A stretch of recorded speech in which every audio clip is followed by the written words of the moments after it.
అసలు ఏంటి దేవుడికి ఏం కావాలి? దేవుడికి ఏం కావాలంటే నిస్వార్థమైన మనసు కావాలి.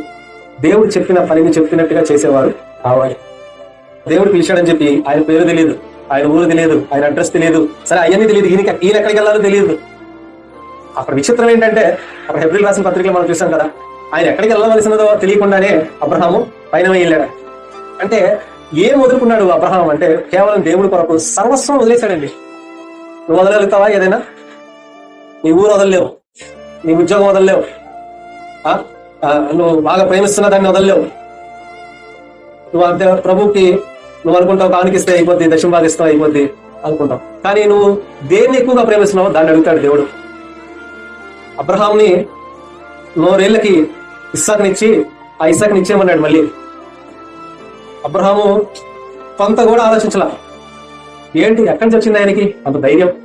25 సంవత్సరాలు ప్రార్థన చేసినప్పుడు వాళ్ళ విశ్వాసం ఏంటంటే జరగదు అనుకున్నప్పుడే నా దేవుడు జరిగిచ్చాడు.